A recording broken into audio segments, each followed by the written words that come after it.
Well, so far we've seen how to draw rounded corners and arcs, but what if we want to draw curves that have no real radius?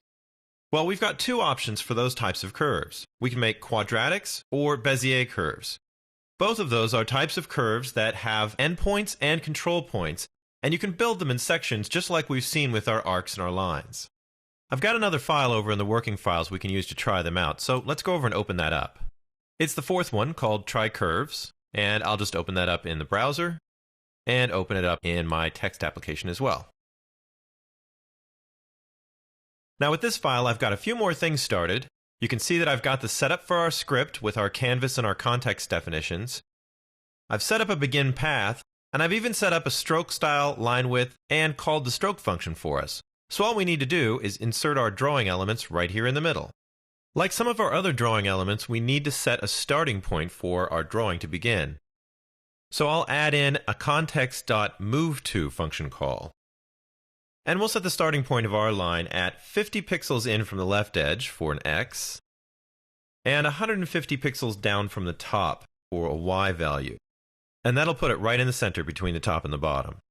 Next, to draw a quadratic line, we call the quadratic curveTo function. So let's set that up. Now this function needs a few parameters just like the other ones. And basically we're going to add values to describe the endpoints of our line and a single control point in the middle that determines the curvature. We've already used the moveTo to set the beginning point of our line, so the next two X and Y values will be the control point. I'm going to set this right down here at the bottom center of the canvas. So that would be 150 pixels in and 300 pixels down. The next point we want to give is the end point for our line. So I'm going to go over here to the edge, just 50 pixels away from it, and I'll set it at the center like we did our beginning point. So that'll be 250 for the X value and 150 for the Y value. Now it might be hard to imagine the line that it's going to draw from this, so let's just try it out. I'll save our changes, and we'll go right out to the browser and refresh the page. And there we have our curve. You can see it's definitely not a simple radius. And what I'll do is pull up the numbers that we used to create it and go through the construction of it. We did a moveTo to this point. That's 50 on the x-axis and 150 down, which is right in the center of our square. So that's our start point. And then we have 2 points in here, the control point and the end point. The control point is at 150 pixels in the x-axis, so that's right to the center of our square. And then 300 pixels, which is the bottom. So really, this point down here is the control point for our curve.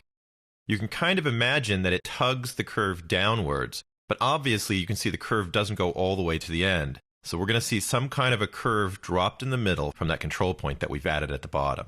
Then, of course, we have the end point, which is 250 pixels X and 150 pixels Y, which puts it right here. Now, if we just move around that control point, you can see how that affects the curve. This single point controls how the curve exits the first point and enters the second point, and it also kind of controls how much curvature you have here at the end. If I change the 150 value to, let's say, 100 pixels, I'll be pulling this point down here at the bottom over this way a little bit to the left. Let's see what that does to our curve.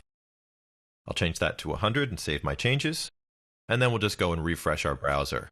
And now you can see that the control point's down here, slightly skewed over towards the left, and we're getting a much steeper end of the curve here, and of course a little shallower curve on the right-hand side. So you can experiment with control point placement and decide what kind of curve that you want to draw. Now quickly, I'd like to try out the other type of curve that we have. That's a Bezier curve. And basically, it's very similar to a quadratic curve, except instead of one control point for each curve segment, we have 2 control points. And the way that works is you'll end up with a control point for each edge. Now, if I use the same moveTo value and I use the same end point, what we'll have to do is add an additional point. We'll have 1 point for our control handle down in here, and then we'll have another point for a control handle on the right-hand side as well. So let's go modify that. I'll go back to my code, and the first thing that I'm going to do is just comment out this line so that we can keep it there. It won't be executed this way, but we can use it for reference. And I'll copy it, paste it back in, and we'll change this quadratic curve to a Bezier curve to. Now I'm going to keep the first move to point, we'll keep the first control point, and we'll keep the end point, but right here in the middle, I'm going to add one more control point. Now I'm going to push it over to the right, and I'm going to make it right in line with the edge that we've worked with. So I'm going to make the x value 250, and I'm going to make the y value 300.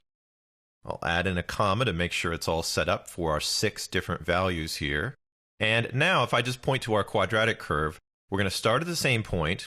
We're going to have the same control point down here, but our other control point will be over here right underneath the end point of the line, and then of course we'll go up to the end point there. Let's save our change, and let's see what a Bezier curve looks like. Now we can see we've got this other type of curve here. It looks pretty similar to the first one, but you'll notice that this value here is coming in at a very vertical edge, right here on the right-hand side. Now, since that control point is right underneath the end point, this curve should be coming right into that point at an almost vertical line there at the end, and you can see that it is. Now, in this case here, I've got an end point, and the control point is moved over to the right here a little bit. So you can see that this line comes out at an angle instead of coming out vertically. Now, in both the cases of these curves, these are just line segments that we can draw, and we can add other line segments that we've already learned how to do at the beginning of the end. I could add straight lines, arcs, more quadratics, and more Bezier curves, and just use the individual elements to draw whatever shape I want. To try that out, I'm just going to add on another Bezier curve to the end of this one. First of all, we'll be using the end point of the last curve as the start of our new curve, so we don't have to do any move tos here. But we will need to provide 6 different values, an x and a y for the first control point, an x and a y for the second, and then a new end point for our new curved line. So let me start out by calling the Bezier curve2 function. Of course, we'll start with context just like before. We'll call our function. And for values, I'm going to use 250 for my x value, so it'll go straight up. And for the y value, I'm going to use 0, so it'll actually be on the top of the line as my control point right there. That'll be my first control point. My second control point, I'll move over off the screen a little bit, 400 pixels, and we'll go back to our 0 value again, so it'll be at the top of the page. And then the end point of our line will be 450 pixels, and we'll bring our y value back to 150 so that it's back to the center line of our canvas.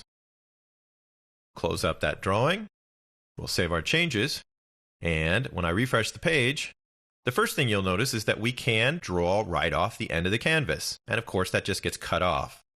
But what I can do up here at the top is just extend the width of my canvas and we can see the rest of our drawing. I'll save that change, we'll go back and refresh our page, and there we can see our connected line made of 2 Bezier curve segments.